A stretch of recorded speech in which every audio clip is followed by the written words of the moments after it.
अस्सलामुअलैकुम। Programme night addition में हम आपको खुशामदीद कहते हैं। नाजरीन, इमरान खान ने 28 अक्टूबर को लाहौर से शुरू होने वाले हकीकी लॉन्ग मार्च के हवाले से आज जो सरप्राइज़ देना था रावलपिंडी पहुंचकर, वो उन्होंने सरप्राइज़ दे दिया है। अब तहरीक इंसाफ मुल्क में किसी हुकूमत का हिस्सा नहीं रहेगी। अर्ली इलेक्शन के मुतालबे को लेकर खान साहब अब सिर्फ ऑपोजिशन ही करेंगे। कौमी असम्बली से तो पहले ही तहरीक इंसाफ इस्तीफ़े दे चुकी है और अब पंजाब और केपी के असम्बलियों में ना रहने के हवाले से और असम्बलियाँ तहलील करने के हवाले से वो मुशावरत करने जा रहे हैं अपने सूबाई वज़रा के साथ और चीफ मिनिस्टर्स के साथ। क्या कहा इस हवाले से खान साहब ने आज, ज़रा देखिए। अब इस निजाम का हिस्सा नहीं रहना। मैं अपनी सारी चीफ मिनिस्टर्स, अपनी पार्लियामेंट्री पार्टी से अब मिलूंगा और हमने फैसला किया है कि हम सारी असेंबलियों से निकलने लगे हैं। हम बजाय अपने मुल्क में तबाही मचाएं, इससे बेहतर है कि हम इस करप्ट निजाम से बाहर निकलें और इस सिस्टम का हिस्सा ना बने।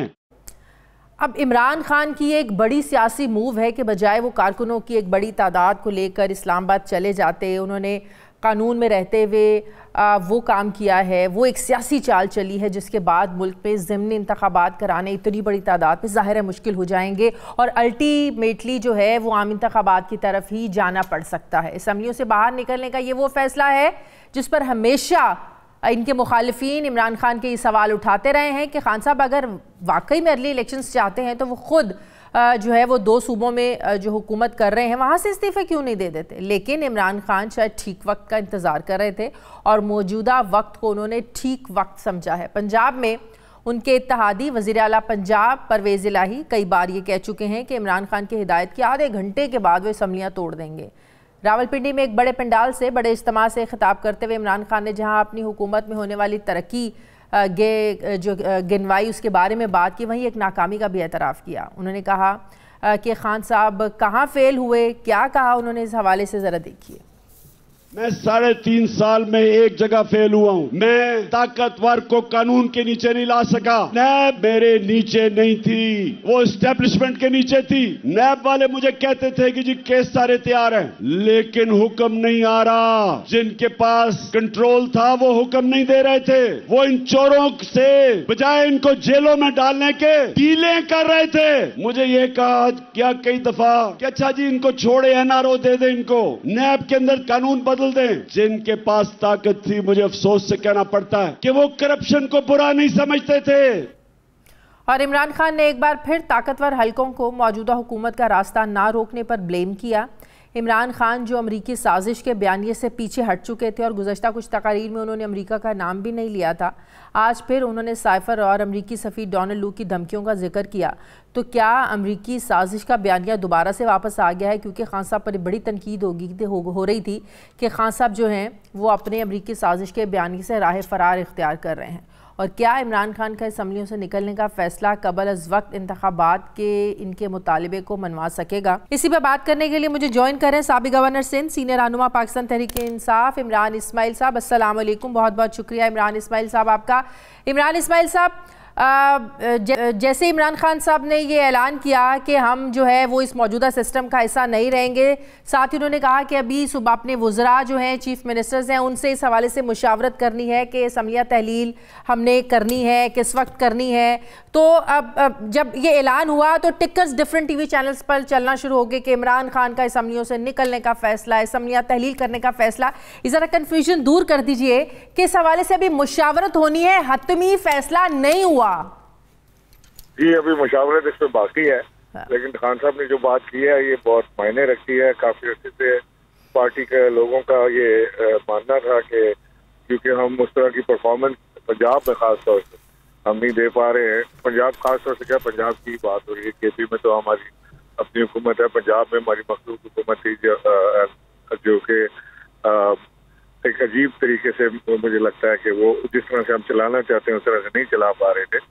तो अब खान साहब ने बहरहाल ये फैसला किया है कि इसके ऊपर मुशावरत करके और इसको फाइनल करेंगे कि इसको आया कि उसने करना है, और करना है तो कब तक इसको उसने करना नहीं। जब हम फाइनल जंग में जा रहे हैं, ये जो सियासी जंग है, इसकी हम बिल्कुल। लेकिन इसके साथ साथ आप लोगों ने हुकूमत को, अपने ओपोनेंट्स को ये शायद मौका फराहम कर दिया है, ये ऐलान कर दे कि अभी फैसला करना है।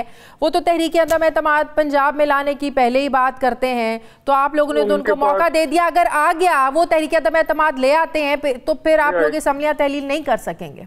ले आए, हमने जो फैसला किया, अगर ये तो इस तरह की चालाकियां और चालबाजियां पे ही तो टिके हुए, और इनके पास है क्या। हमने जो फैसला कर लिया, अगर खान साहब ने निकलना है तो हमारे 178 जो है वो रिजाइन कर देंगे। मुझे उम्मीद है कि परवेज इलाही भी साथ देंगे, बाकी वो अपना खुद देखेंगे। उनकी जो अलहदा पार्टी है वो अपना खुद सोच रखते हैं वो क्या करेंगे, लेकिन मुझे ऐसा लगता नहीं है कि वो खान साहब का साथ छोड़ेंगे। ये चंद दिनों या चंद हफ्तों में ये फैसला होगा? टाइमलाइन तो मैं नहीं दे सकता। अब खान साहब ने आज ही बात की है, कल ही से उन्होंने मुलाकातें शुरू करनी है चीफ मिनिस्टर के साथ और प्रोविंशियल असेंबली के मेंबर्स के साथ, और पार्टी के जो उनके कोर कमेटी है या उनके जो बड़ा करीबी ग्रुप है, सीनियर करीम जो पार्टी का ग्रुप है, वो उसके साथ मुशावरत करेंगे। मुझे लगता है कि ये बहुत जल्द फैसला होगा जो भी। अच्छा, एक और चीज़ आज हमें रियलाइज़ हुई कि आप लोगों ने जो हकीकी आज़ादी मार्च अप्रैल के बाद से 9 अप्रैल के बाद से शुरू किया, जलसे किए, 7 से 65 जलसे किए आप लोगों ने, उसका एक मकसद था अर्ली इलेक्शन आप लोगों का ये मुतालबा था। फिर मुज़ाकरात की जब बात होती थी आप लोग पहली शर्त ये रखते थे कि हमें इलेक्शन की डेट दें, अर्ली इलेक्शन करवाएं।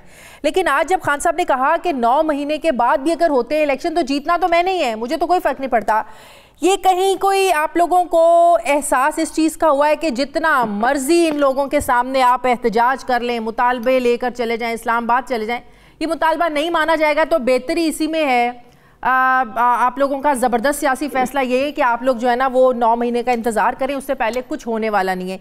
ये रियलाइजेशन हुई है, करवाई गई है, या कहीं अंडरस्टैंडिंग हुई है आप लोगों की?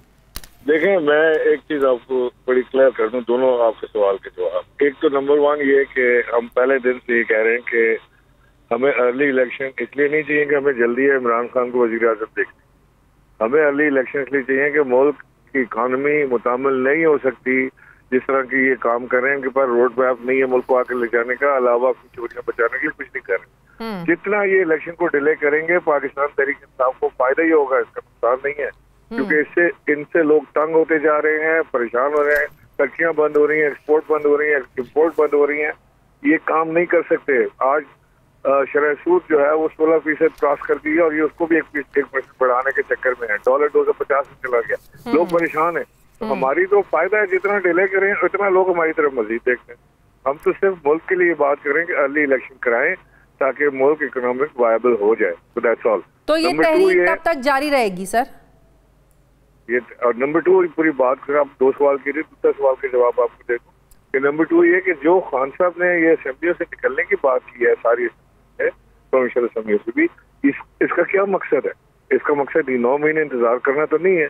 इसका मकसद तो प्रेशर को मजीद बढ़ाना है कि जी अब फौरी इलेक्शन के अलावा और कोई चारा नहीं है। ये है आपके दोनों सवालों के जवाब। सही। तो उन्होंने आज अदलिया को भी मुखातिब किया, उन्होंने इस्टेब्लिशमेंट को भी मुखातिब किया और कहा कि ये हमारे इदारे ऐसे हैं, एक आइन में इनका रोल मुतय्यन है, ये अपने अपने आइन हदूद में रहकर काम करें तो मुल्क के लिए बेहतर होगा। लेकिन दूसरी तरफ जब खान साहब मुज़ाकरात की बात करते हैं या खान साहब ये कहते हैं कि मैंने बात ही उनसे करनी है, या आज उन्होंने बातें की कि पिछली हुकूमत में उनके पास इख्तियार ही नहीं था, इख्तियार किसी और के पास था। जब इख्तियार किसी और के पास है, जब आप लोगों को अपने काम भी करवाने हैं, जब आप लोगों को मुज़ाकरात की टेबल पर किसी तीसरे फरीक की वजह से बैठना है, तो इंटरफेरेंस फिर हदूद कुयूद का तयन तो आप लोग खुद करते हैं, सियासतदान खुद करते हैं। इमरान इस्माइल साहब देखिए, अगर आपने खान साहब की स्पीच बहुत से सुनी हो और ये अपोजिशन का बयानिया के अलावा आप स्पीच खुद से सुनी, तो आपको ये पता लगेगा खान साहब ने ऐसी कोई बात नहीं की मेरे पास इख्तियार नहीं था। उन्होंने कहा, पहले उन्होंने नंबर्स दिए इकोनॉमिक कि हम मुल्क कहाँ से कहाँ ले गए थे, फिर उन्होंने उसके फ्यूचर बताया कि जी ग्रोथ किस रेट पे आ रही थी और आगे क्या नजर आ रहा था, और उसके बाद उन्होंने कहा कि एक चीज में मेरा फेलियर हुआ है। आज खान साहब ने सिर्फ एक चीज मेरा फेलियर हुआ है कि जो बड़े ताकतवर लोग थे चोर, उनको मैं कैफरे किरदार तक नहीं पहुंचा सका, और वो इसलिए कि नैब मेरे अंडर काम नहीं कर रही थी। नैब किसी ऐसे इदारे के अंदर काम कर रही थी जो उनके बगैर वो आगे चलते ही नहीं थे, और ना ये चलने देते थे। ये हमेशा आगे कहते थे कि जी कोई मसला नहीं है, आप करप्शन को भूल जाएं, आप इकोनॉमी पे जोर दें। ये पूरी बात खान साहब की थी जो आपको समझ आ गई होगी। नहीं, सिर्फ आज की बात नहीं है। खान साहब बड़े इंटरव्यूज में कह चुके हैं, खान साहब मेरे इंटरव्यू में कह चुके हैं कि 3.5 साल जब मैं इक़्तिदार में था मेरे पास कोई इख्तियार ही नहीं था, मैं अपनी मर्जी से कुछ कर नहीं सकता था, हम अपनी मर्जी से कोई आईनी तब्दीली को कानून अपनी मर्जी से बना नहीं सकते थे। इस बेख्तियार होने की बात तो हर इंटरव्यू में खान साहब कर चुके हैं। नहीं, ये देखें, ये तो बिल्कुल वो ठीक कह रहे थे, क्योंकि हमारी तो मेजॉरिटी नहीं थी ना, हमारे पास तो मखलूत हुकूमत थी। हम जो हमारी हुकूमत थी वो एक एलाइज के सहारे खड़ी हुई थी, और वो एलाइज को राजी करना, फिर वो कभी एक राजी हो जाए तो दूसरा राजी ना हो, हमारे पास नंबर ही नहीं पूरे होते थे कि हम कानून अपने आइन में कोई तब्दीली कर सकें या कि हमारा प्रोग्राम उसको इम्प्लीमेंटेशन की तरफ ले जा सकें। वो उस मजबूरी की बात कर रहे थे, और ये तो उन्होंने साफ कहा है कि अगर मुझे अब सिंपल मेजॉरिटी कम से कम ये 2/3 में लेगी तो मैं हुकूमत नहीं बनाने वाला, मुझे अब ये एलाइज के साथ हुकूमत नहीं बनानी। ठीक है, बहुत बहुत शुक्रिया तहरीक इंसाफ के सीनोमा साबिक गवर्नर सिंध इमरान इस्माइल साहब मेरे साथ हैं। मुझे ब्रेक लेनी है नाज़रीन, वापस आते हैं थोड़े से वक्फे के बाद।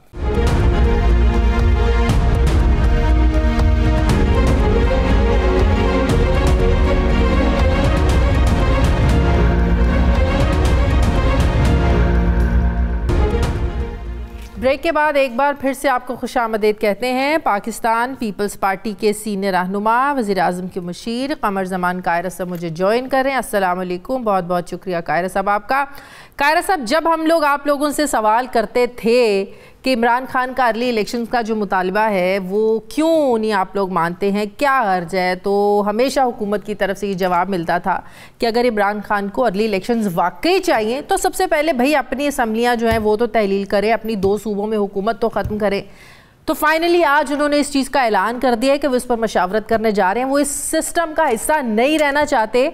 तो अब अगर इमरान खान साहब अपनी दोनों सूबों की हुकूमतों को छोड़कर बाहर आ जाते हैं तो क्या फिर आप लोग इलेक्शन कराने के लिए राजी होंगे सर?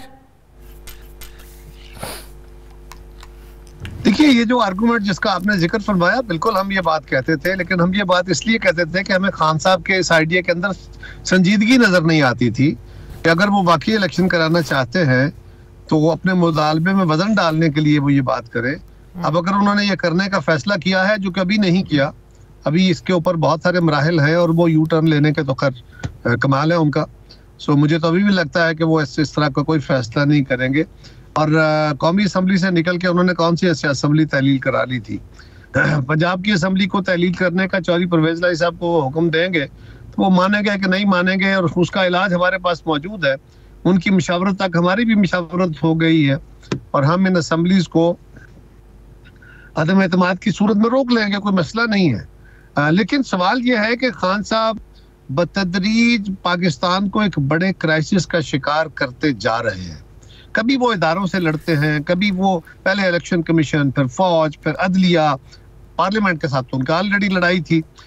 आज भी उनकी सारी तकरीर क्या थी? अपनी जात के गिर्द के मुझे गोली लगी, फलां बंदे की कमीज में से 4 गोलियां गुजर गई। भाई वो कौन सी कमीज थी, वो कौन सी गोलियां थी? रबड़ की गोली भी लगे तो कहीं ना कहीं जख्म करती है।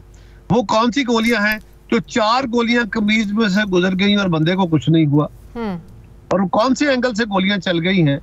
और खान साहब ने और क्या बातें की उस पर तो मैं बात करती हूँ। हम बारी बारी जरा थोड़ा सा बात करते हैं ना, 10 मिनट है, मैंने आपके साथ 10 मिनट बात करनी है। कायरा साहब, आप कह रहे हैं कि अगर ये इस तरह की अगर इनकी प्लानिंग है असम्बलियों को डिसॉल्व करने की, तो हमारे पास भी प्लान है, आप लोग जो है वो अदम एतमाद ले आएंगे। आपसे पहले इमरान इस्माइल साहब से मेरे साथ, उनसे मैंने एज इट इज़ बिल्कुल यही सवाल पूछा कि आप लोग तो वक्त दे रहे हैं हुकूमत को कि वो अदम एतमाद ले आएंगे, उसके बाद तो ज़ाहिर है असम्बली डिसॉल्व नहीं हो सकती, तो इसका मतलब ये है कि आप लोग इसको काउंटर करेंगे, इलेक्शंस की तरफ फिर भी नहीं जाएंगे आप लोग, राइट?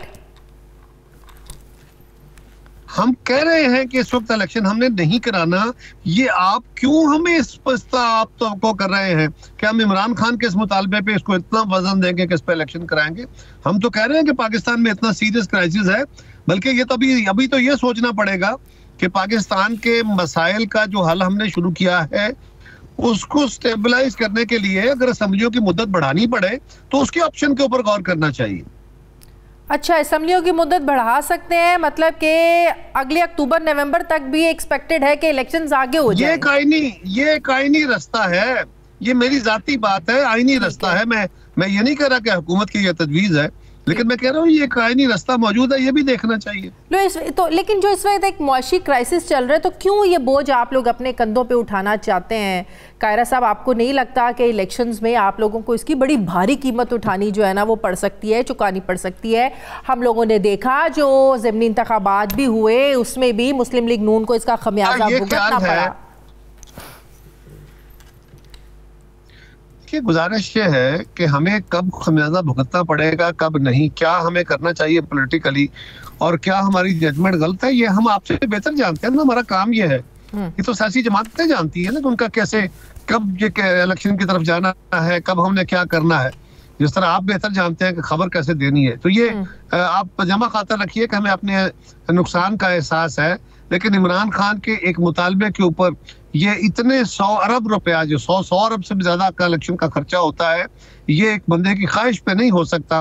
पाकिस्तान इस वक्त जिस क्राइसिस का शिकार है, खान साहब को चाहिए कि वो सांस ले और मुतालबा करना है कंडीशंस के साथ, नहीं धमकियों से नहीं। हम पहले दिन से कह रहे हैं कि बैठ के बात करें, जमहूरियत के तरीके से बात कर रहे हैं, आज भी वो यही कह रहे हैं। फौज कह रही है कि हम सियासत में कहना चाहते हैं, हम मदाखलत का रास्ता बंद कर चुके हैं। वो कह रहे हैं कि आप मदाखलत करें, शाह महमूद कह रहे हैं कि मदाखलत करें, असद उमर कह रहे हैं कि मदाखलत करें, हमारे हक में करें।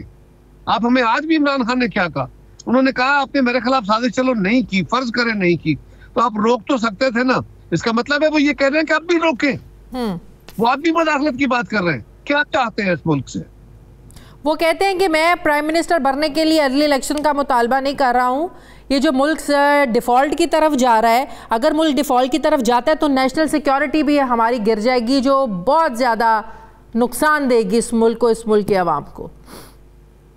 आप मुझे सिंपल बता दें, आप मुझे इसकी कोई गारंटी दे दें, इमरान खान साहब से ले दें कि पाकिस्तान में अगला इलेक्शन दोबारा इसी तरह की सूरत हाल पैदा नहीं करेगा। अगर इलेक्शन होने के बाद इतना बड़ा खर्चा, इतना बड़ा रिस्क, इतनी बड़ी अनस्टेबिलिटी करके, देखे ना अभी दिसंबर जनवरी में तो इलेक्शन नहीं होगा, मार्च अप्रैल में इलेक्शन होता है। इतना बड़ा एक्सरसाइज करने के बाद भी अगर इसी तरह का स्प्लिट मैंडेट आया, यही जमातें आई, तो क्या करेंगे फिर इतना बड़ा नुकसान करने के बाद? फिर वही कायरा साहब वो इतने कॉन्फिडेंट हैं, वो कहते हैं मुझे इलेक्शन कैंपेन करने की जरूरत नहीं है। सुन लेना, मुझे इससे कोई गर्ज नहीं, उनको होने दें। आप भी कॉन्फिडेंट है, आप भी होइए। मैं तो सवाल पूछ रही हूं, मैं तो ये कह रहा हूँ कि मेरी तनिष्ठ में, मैंने अपनी तनिष्ठ में देखना है। जजमेंट कॉल मेरी है, उनकी नहीं है, ना आपकी है। उन्होंने एक तो ये बात की कि इलेक्शन कैंपेन करने की जरूरत नहीं है, दूसरा उन्होंने आज ये भी कहा कि 9 महीने बाद भी अगर आप लोग इलेक्शन करवाते हैं, उन्हें तो पता है कि जीतना उन्होंने ही है, नुकसान आप लोगों का होगा। ठीक है, हमारा नुकसान होगा। खान साहब सब्र से काम लें, पाकिस्तान को चलने दें, और 9 महीने बाद इलेक्शन होता है, लोग उनको वोट देते हैं, जीत के आ जाए, फिर क्या मसला है उनको? वैसे भी उन्होंने कहा मेरी टांग को 3 महीने लगेंगे ठीक होने में। ठीक, तो अगले इलेक्शन में भी आप लोग जो है वो इत्तेहाद कर सकते हैं, नून लीग, पाकिस्तान पीपल्स पार्टी जो हलकों में आप खड़ा कर सकते हैं, मुश्तरका उम्मीदवार खड़े कर सकते हैं, क्योंकि आप भी इस कॉन्फिडेंस से बात कर रहे हैं ना कि अगर अगली दफ़ा भी इसी तरह का स्प्लिट मैंडेट आ गया और आप लोग इत्तेहाद कर लें, तो इस तरह का कोई प्लानिंग है आप लोगों की? सर कायरा साहब, तो आपके पास क्या गारंटी है जी? आपको किसने कह दिया? ये आज का जलसा इमरान खान साहब का जो 2 मिलियन या 4 मिलियन इकट्ठे करके लाए थे इमरान खान, इसी की बुनियाद पे आप कह रहे हैं कि पाकिस्तान का इलेक्शन वो जीत जाएंगे? ये है उनकी पॉपुलैरिटी कॉलम? सर मैं नहीं कह रही ये मिलियन मार्च था उनका। हाँ, मैं वो कह रहे हैं कि मैं आज कॉल दूं तो इस्लामाबाद लाखों लोग मैं लेके जा सकता हूं। यार उन्होंने पूरी जोर से कॉल दी थी, पूरी कैंपेन चलाई थी, पूरी एक शहर गए उनके लोग, तो क्या हुआ? कितने लोग इकट्ठे हुए थे? कितने हुए थे आपकी नजर में? कायरा साहब, कितने लोग बताए? कायरा साहब, पॉपुलैरिटी का अंदाजा क्या हुकूमत को उनकी ज़िमनी इंतखाबात की जीत से भी नहीं हुआ? जो पंजाब में ज़िमनी इंतखाबात हुए, क्या उससे भी जीत का अंदाजा नहीं हुआ? उनकी पॉपुलैरिटी का मैंने गुजारिश की, उसकी बहुत सारी वजूहात हैं। खान साहब खुद कैंडिडेट बने, एक बंदा जो लीडर है वो कैंडिडेट बने, और उसके मुकाबले में वो जलसे करे, जुलूस करे, रैलियां करे, उसके सारी जमात करे, और उसके मुकाबले में हमारा कैंडिडेट हो बेचारा, उसके जलसे में ना कोई वजीर जा सके, ना वजीर आजम जा सके, ना कोई कैंपेन कर सके, क्योंकि हम तो लीगली पाबंद थे। उस सूरत में जब उनकी जमात सारी इकट्ठी थी, और हमारी जमातों के अंदर बहरहाल जिसको टिकट मिलता है लोग उसके साथ चलते हैं। जिस दिन इमरान खान ने अपने कैंडिडेट खड़े किए, शाह महमूद साहब की बेटी को खड़ा किया, क्या हुआ कराची में, क्या हुआ? जहां पे लोगों ने उनकी जमात के अंदर स्प्लिट आया, वहां आपने भी देख लिया क्या हुआ उनके साथ। लेकिन जो पंजाब में ज़िमनी इंतखाबात हुए वो तो तहरीक इंसाफ ही जीती ना कायरा साहब। मुल्तान पंजाब में ही है, वैसे मुल्तान पंजाब में नहीं, अब इकट्ठे जो 20 से 25 सीटों के इंतखाबात हुए तो वो तो तहरीक इंसाफ ही जीती थी ना, और वो तो उनको दराक हो गया था कि वो टिकट गलत दिया उन्होंने। 20-25 का नहीं हुआ, पहले सुनिए ना, पहले सुनिए, 20-25 का नहीं हुआ। जो इलेक्शन हुए थे उनमें 7 सीट थी, 7 सीटों में एक नशिस्त ये हारे, और वहां इमरान खान खुद कैंडिडेट रहे हैं। जब कैंडिडेट टू कैंडिडेट मुकाबला होगा फिर क्या होगा? रही बात आपका गुमान है, ठीक है, 9 महीने इलेक्शन का इंतजार करें, उसके बाद आ जाए, आपका भी शौक पूरा हो, उनका भी हो जाए, मैं क्या एतराज है? सर मेरे शौक पे तो आप हर दफा ही आ जाते हैं। सर मेरे शौक पे तो हर दफा ही आप आ जाते हैं, मेरा क्या शौक हो सकता है? आपके सवाल के एंगल के ऊपर, मैं आपके सवाल के एंगल के ऊपर बात कर रहा हूँ, मैं आपकी बात नहीं कर रहा हूँ। मीडिया का एक शौक है ना सर, मीडिया का क्या शौक? मोहब्बत है इमरान खान से, क्योंकि हर बात इमरान खान ने ये कहा, इमरान खान ने ये कहा, इमरान खान ने जैसे हदीस कह दी है, नौज़ुबिल्लाह। सर जो जरदारी साहब कहते हैं हम वो भी कहते हैं, आज जरदारी साहब ने ये कह दिया। अच्छा, मेरे लिए इमरान खान का कहा अहम नहीं है। अगर आप कोई और सवाल करना मीडिया के लिए सब बराबर है, मीडिया के लिए जरदारी साहब का कहा भी अहम है, मीडिया के लिए नवाज शरीफ का कहा भी अहम है, इमरान खान का भी कहा है। तो मेरी गुजारिश सुनिए, एक मेरी गुजारिश सुनिए, जी जी मेरी गुजारिश सुनिए, मैं आपको अलर्ज नहीं कर रहा जी। एक तो अगर मेरे लफ्जों से आपको तकलीफ हुई तो सॉरी, मैं आपको अलर्ज नहीं कर रहा। मैं सिर्फ ये कह रहा हूँ कि इमरान खान जो कि यू टर्न लेने का चाह है, जो कि बहुत सारे मौके से फिर चुके, जो खुद कह रहे हैं कि जी वो साजिश के बयानिए भी गए, वो खतरात भी गए, वो पाकिस्तान के साथ उन्होंने क्या क्या नहीं किया, क्या क्या नहीं किया उन्होंने, ठीक है। उसके बाद भी उनकी बातों का वजन आप जरूर समझते हो तो करिए। मुझे उनके सवालों का जवाब नहीं देना, जब मैं मुनासिब समझूंगा तो उनके किसी सवाल का जवाब दे लूंगा। अभी आपका कोई सवाल है तो उसके लिए मैं बिल्कुल हाजिर हूं। बहुत शुक्रिया। कमर जमान कायरा साहब पीपल्स पार्टी के सीनियर रहनुमा मेरे साथ हैं। मुझे ब्रेक लेनी है, वापस आते हैं वक्फे के बाद।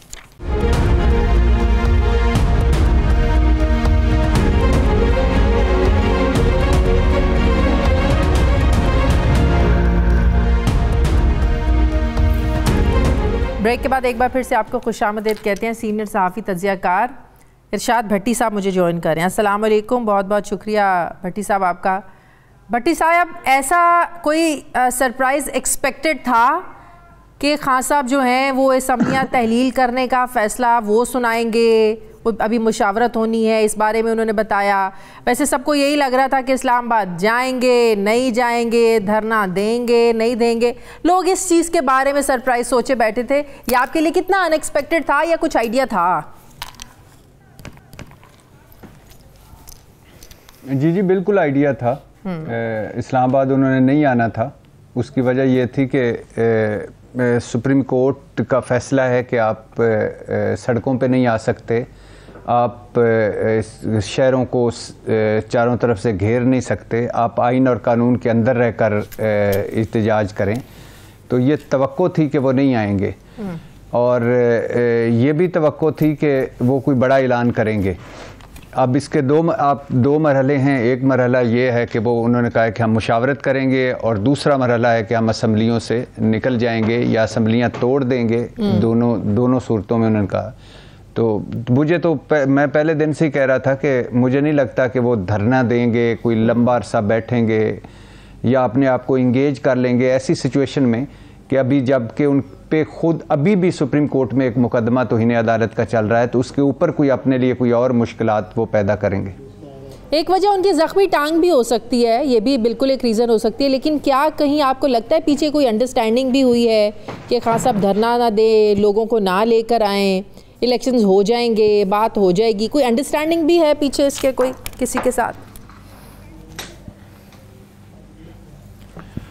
नहीं, अभी तक नहीं, कोई ऐसी अंडरस्टैंडिंग नहीं है। मुज़ाकरात किसी न किसी सतह पर चल रहे हैं, इंगेजमेंट किसी न किसी सतह पर है, मगर कोई अभी ऐसा कोई नहीं है कोई जिसको आप कह सकें कि ब्रेक थ्रू की करीब हैं, या जिसको कह सकें कि कोई सीरियस एफर्ट हो रही है। बिल्कुल भी नहीं हो रही।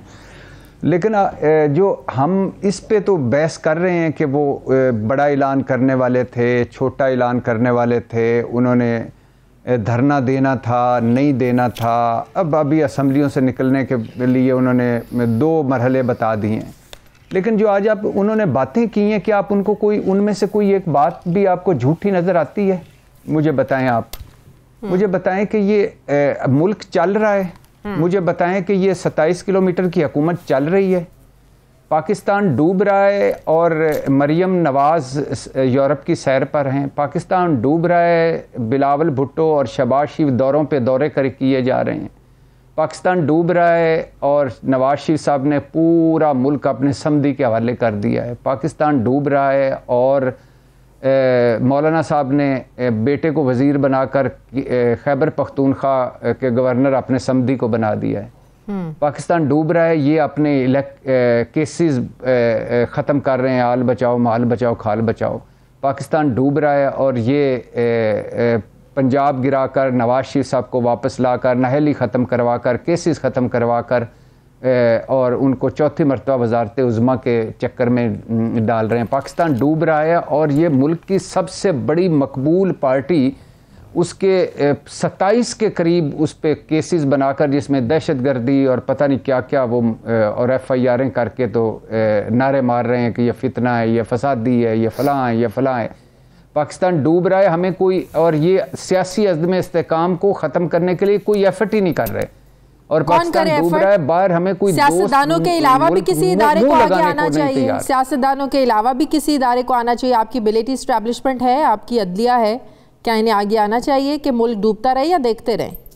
आपने देखा नहीं है ये पिछले 7 महीनों से, पिछले नवंबर से इस नवंबर तक देखा नहीं है? बिल्कुल देखा है। उसके बावजूद खान साहब तो यही कहते थे ना कि हमने तो उन्हीं से बात करनी है ना जिनके पास इख्तियार है, इस चूचू के मुरब्बे से बात करने का क्या फ़ायदा, इनसे क्यों बात करूं? उसके बावजूद खान साहब भी तो उन्हीं से बात करना चाहते हैं। भट्टी साहब, ये रियलिटी है। नहीं, अब आप इसी तरह कंटिन्यू रखना चाहते हैं? आपकी जमहूरियत खतरे में नहीं पड़ जाती? आइन खतरे में नहीं पड़ जाता? वोट को इज्जत दो खतरे में नहीं पड़ जाती? आपकी पार्लियामेंट का तकद्दस डाउन नहीं हो जाता? आप दायरों की बात नहीं करते कि सारे आप अपने अपने दायरे में रहें? आप ये बात नहीं करते कि अब अगर उन्होंने कह दिया है कि हम गैर सियासी हैं, तो अच्छा, इसके बदले में जवाबन किसी ने भी ये 2-4 छोटे मोटे खैर मकदम करने के बाद जरदारी साहब, नवाज शरीफ साहब, शहबाज शरीफ साहब, किसी ने नहीं कहा कि आइंदा से हम भी अपनी गलतियां मानकर तहिया करते हैं कि हम भी आपसे मदद नहीं मांगेंगे, हम भी गेट 4 की तरफ नहीं देखेंगे। चूंकि ये इनको आदत पड़ गई है, ये उन्हीं की गमलों की पैदावार हैं, लिहाजा ये नहीं करेंगे। माज़रत चाहता हूँ, मगर ये सबसे अहम बात शाजिया ये है कि इस वक्त इम्पोर्टेंट ये है कि ये मुल्क जा किस तरफ रहा है। दिवालियापन के करीब पहुंचे हुए हम, कोई हमें मुंह नहीं लगाने को तैयार। आप सोचती हैं कि दिवालियापन का क्या मतलब होता है? 24 करोड़ का मुल्क है। आप सोचती हैं कि जब आपके मेरे घरों पे हमें 12-12 सिक्योरिटी गार्ड बिठाने पड़ेंगे, हमारे बच्चे महफूज रहें, हमारा घर महफूज रहे? आप सोचती हैं कि लॉ एंड ऑर्डर की जो सिचुएशन अगर इस तरह की हो जाए कि रोज रोटी के लिए बंदा मारने लग जाएंगे? आपको पता है कराची, लाहौर, इस्लामाबाद से जिनके पासपोर्ट पर एक वीजा भी लगा हुआ है वो बच्चों को लेकर निकल रहे हैं, बाहर निकल रहे हैं। आपको पता है कि सारे लोग जो बड़े बड़े बिजनेसमैन उन्होंने बिजनेस शिफ्ट करने शुरू कर दी। मेरा और आपका जिस बिरादरी से ताल्लुक है ना, इस बिरादरी के बड़े लोग, कुछ लोग निकल चुके हैं, कुछ लोग निकलने का सोच रहे हैं। हाँ, आप बताएं, नाम ले लेते हैं ना। साबर शाकर बाहर बैठा है, डॉक्टर मोहित पीरजादा बाहर बैठा है, और लोग जिसको कोई ऑप्शन मिल रहा है वो बाहर जा रहा। क्यों जा रहा है यार इस मुल्क से? ये मुल्क, इस मुल्क ने हम सारों को इज्जत दी, नाम दिया, मकाम दिया। आज क्या वक्त आ गया कि हम इधर से भाग रहे हैं? ये कब तक बच्चों की तरह लड़ते रहेंगे? ये कब तक हमें इस जंजालपुरा में घसीटते रहेंगे? आप अंदाजा कर लेना कि इनकी आनियां जानियां देखें, क्या करेंगे हम, यानी किधर जाएंगे हम? कोई हमें कोई लेगा, कोई 2-4 बंदों को भी पनाह देगा किसी और मुल्क में? अच्छा, यानी आपको 6 हफ्तों के ज़खायर हमारे पास हैं, सिर्फ 6 हफ्तों के, 5 हफ्तों के। मेरी तो कल किसी से बात हो रही थी, कहते 5 हफ्तों के जो है ना हमारे पास सिर्फ रेमिटेंसेस जो है ना इतने कम रह गए हम लोगों के पास। अगर तो खान साहब असम्बलियाँ तहलील कर देते हैं, ये फैसला हो जाता है, ये हुकूमत फिर भी इलेक्शन कराएगी भट्टी साहब? नहीं करवाएगी। तो कैसे चलेंगे? 2 सूबों का निज़ाम कैसे चलेगा? ये राजा रियाज अपोजिशन लीडर बन के बैठा है, पार्लियामेंट चल रही है कि नहीं चल रही, मजाक बना हुआ है, चल रही है कि नहीं चल रही। एक जिसको आइन और कानून में के जो मतलूब है वो हमारे बड़े फैसले कर रहा है कि नहीं कर रहा। 2 मरतबा 6-7 महीनों में 4 मरतबा वज़ीर-ए-आज़म काबीना लेके लंदन गया है कि नहीं गया। नैब खत्म हो गया है कि नहीं हो गया। ईवीएम से जान छूट गई है कि नहीं छूट गई। नहीं, 2 सूबों में तो खान साहब की पूरी ज़ाहिर हुकूमत बैठी है कि नहीं छूट गई। 2 पंजाब में बैठे हैं, केपीके में बैठे हैं, फिर ये 2 सूबों का निजाम कैसे चलेगा? इतनी तादाद में क्या आप ज़िमनी इंतखाबात कराएंगे? इस मुल्क का निजाम कैसे चल रहा है? नहीं कुछ भी नहीं करवाएंगे। क्या कराएंगे? ये एयाज सादिक साहब की जो ऑडियो आई थी कि जिनके हमने नहीं मंजूर करने उनके लिख लेंगे, साइन ठीक नहीं, गवर्नर आज लगा देंगे। ये तो भूखे हैं इक्तदार के। लेकिन आप मुझे बताएं कि क्या इससे मुल्क को फायदा होगा? अगर मिसाल के तौर पे इमरान खान निकल जाते हैं, ये फैसला हो जाता है। अभी तो ये मुशावरत होनी है तो। अगर मेरी राय लें तो उनको नहीं निकलना चाहिए। अच्छा, अगर पहले दिन वो जब कौमी असम्बली से निकले थे उस वक्त अगर वो असम्बलियां तहलील कर देते तो वो एक अलहदा बात थी। हाँ। कौमी असम्बली से अकेले कौमी असम्बली से निकलना भी उनको खसारे में रहा। सोचिए अगर अंदर भी इमरान खान बैठे होते और बाहर भी इमरान खान इhtजाज कर रहे होते तो आप देखिए क्या होता। ये लगा सकते थे चेयरमैन नैब, ये मेंबर इलेक्शन कमीशन वगैरह लगा सकते थे, ये राजा रियाज को अपोजिशन लीडर बना सकते थे, ये इतनी आसानी से सारा कुछ आगे कर सकते थे। लेकिन अगर मिसाल के तौर पे इमरान खान और ये सारे निकल जाते हैं, ये गवर्नर राज लगा लेते हैं, तो सियासी अदम इस्तेकाम से जुड़ा हुआ है मुआशी इस्तेकाम, सियासी इस्तेकाम, मुआशी इस्तेकाम। बिल्कुल। तो आपको क्या लगता है कि अगर 9 महीने बाद भी इलेक्शंस होंगे तो क्या, आज भी खान साहब ने कहा कि मुझे पता है 9 महीने बाद भी इलेक्शंस हों तो अवाम तो इमरान खान के साथ है, इसका मतलब है कहीं ना कहीं रियलाइजेशन हो गई है इमरान खान साहब को कि इस्लामाबाद भी जाने का कोई फ़ायदा नहीं है, मुतालिबात मेरे माने नहीं जाएंगे। जहां पिंडी में आज उन्होंने इतना बड़ा इज्तिमा किया वहां भी शायद अब उनकी नहीं सुनी जाएगी, तो उनको शायद ये रियलाइज़ हुआ तो अब वो 9 महीने का इंतज़ार करने के लिए भी तैयार हैं भट्टी साहब। नहीं तो उनका तो एक ही मुतालबा था, अर्ली इलेक्शन, डेट दोगे तो जाएंगे वापस, डेट दोगे तो वापस जाएंगे। देखिए 2-3 चीज़ें तो बड़ी अच्छी हुई। आज उन्होंने वो बयानिया या वो लबो लहजा इख्तियार नहीं किया जो अपने जलसों में करते थे। अच्छी बात है। वो इस्लामाबाद नहीं आए, अच्छी बात है। मिसाल के तौर पे अगर वो इस्लामाबाद आ जाते, सुप्रीम कोर्ट तौहीन अदालत का लगा देती मुकदमा, उनको तौहीन अदालत में अंदर कर देती, इस्लामाबाद सड़कों पे होते तो क्या बनता बताइए। अच्छी बात है, मुज़ाकरात करें, अच्छी बात है, कहीं बैकडोर पे कुछ ये आपस में बैठे हैं, अच्छी बात है। मगर क्या पीडीएम चला पाएगी ये मुल्क? यानी आप सिर्फ इतना छोड़ दें इमरान खान मैटर नहीं करता, छोड़ दें वो वापस चला गया, छोड़ दें वो असम्बली से बैठते हैं कि नहीं निकलते। बेसिक चीज़ ये है कि आप अहल थे, तजर्बाकार थे, सारे मसाइल का हल आपके पास था, आप अरस्तू थे, आप अफलातून थे, आप सुकरात थे, आप बुकरात थे, और इसहाक डार साहब आपके झारा पहलवान थे। IMF क्यों नहीं आपको अगली किस्त दे रहा? क्यों नहीं किसी दोस्त मुल्क ने आपको कोई 4 आने भी पकड़ाए? किस तरह चलाएंगे आप? 34 अरब डॉलर कहाँ से लाएंगे आप अगले 2 सालों की अदायगियों के लिए? भट्टी साहब इसीलिए किधर महंगाई 30% 40% कैसे करेंगे? जो नवाज शरीफ साहब चाहते हैं वो एक लंदन नहीं, यूरोप। यूरोप तो अब गए हैं। एक लंबा केयर टेकर सेटअप चाहते हैं नवाज शरीफ साहब के, जितना आप पिछले अच्छा रुकिए, इधर रुकिएगा, रुकिए। आप इटली गई हैं? नहीं, मैं इटली नहीं गई, मैं यूरोप नहीं जा सकी, बड़ा दिल है यूरोप जाने का, लेकिन अभी तक गई नहीं यूरोप। लंदन जाती हूँ, यूरोप नहीं गई। ये जहाँ बैठे हुए थे ना मिलान, ये फैशन का घर है, बिल्कुल दुनिया भर के ब्रांड्स बड़े अच्छे मिलान में फैशन सिटी बोला जाता है उसको। हाँ, और आपको मज़े की बात बताऊं, मेरी बहिश्तन बेगम अल्लाह उसके जन्नत नसीब करे, मैं और मेरे बच्चे गए इधर से यूरो ट्रेन पे बैठे, तो चूंकि मैं इधर बहुत ज़्यादा सिसिलियन माफिया और गॉड फादर कहता था, तो मेरे $1200 यूरो ट्रेन में किसी ने निकाल लिए। तो ये $800 के पता नहीं $600 की हम सारों ने वहीं से मिलान से शॉपिंग की थी। तो मैं सोच रहा था काश कोई किसी और के भी निकलें, लेकिन रहने दें, कोई नहीं निकले, लेकिन बहरहाल जाएं, बड़ा मज़े का होता है। इनका बड़ा चर्च, इसके साथ ये रेस्टोरेंट है, ये जिसमें बैठे हुए थे, कमाल का व्यू है, बड़ा जबरदस्त। उनको क्या लगे हम गरीब, मैं आप और मैं तड़प रहे हैं इधर, और वहां से आम बंदा शॉपिंग नहीं कर सकता। भट्टी साहब, इसका मतलब आप भी कोई आम नहीं है, आप भी कोई आम नहीं है, आपने भी शॉपिंग की है मिलान से। नहीं बिल्कुल, मुल्क में काफ़ी वक्त है हमारे पास, मेरे असासों पे भी आएँ और थोड़ा सा ये इस तरफ करें, ताकि मैं भी कहूँ मेरे अगर असासे ज़रा आमदन से ज़्यादा हैं तो तुम्हें क्या। हाँ बिल्कुल सही। अच्छा, हम बात कर रहे थे कि नवाज शरीफ साहब ये चाहते हैं कि लंबा एक केयर टेकर सेटअप आए, जो पिछले 7 महीनों में जो मैशियत का खाना ख़राब हुआ है या जो मैशियत नीचे जा रही है, वो सारा बोझ आकर उठाए। मौजूदा जो केयर टेकर सेटअप होगा, इनके कंधों पर जो एक बोझ है ये उसको निकाले, ताकि आवाम को जाके कहें कि जो मजीद बेड़ा गर्क हुआ है वो हमने नहीं किया, ये जिम्मेदार है। अब खान साहब ये चाहते नहीं हैं। खान साहब चाहते हैं कि अगर वो इसमें मान भी जाते हैं तो कल किसने देखी है ये केयर टेकर सेटअप 6 की बजाय जो है वो 9 महीनों पे ले जाएं, ये 10 महीनों पे ले लें, साल पे ले जाए। तो ये सुने, इस पर जो है ना वो गेम फंसी हुई है, जो सोर्सेज बताते हैं।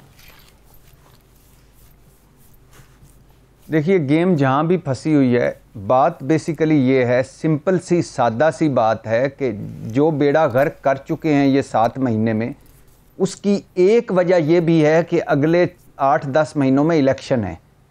800 अरब के और टैक्स मुस्लिम लीग सर जोड़ के बैठती है कि हम लगाएं कि ना लगाएं, बिजली की कीमत बढ़ाएं कि ना बढ़ाएं, तकसीम कार बिजली की जो कंपनी है उनको उनके मुतालबात माने कि ना माने, 2500 अरब के जो गर्दिशी कर्जे हैं उनको कहाँ से दें, बैंक जो हमें झंडी दिखा गए उनका क्या करें, 6 हफ्तों का जो ज़र मुबादला है उसका क्या करें, दोस्त ममालिक जो हैं उनके पैसे जो वो वापस ना ले जाएं, सऊदी अरब और चीन के पांव कैसे पड़ें कि अपने कर्ज़ों को आगे कर लें।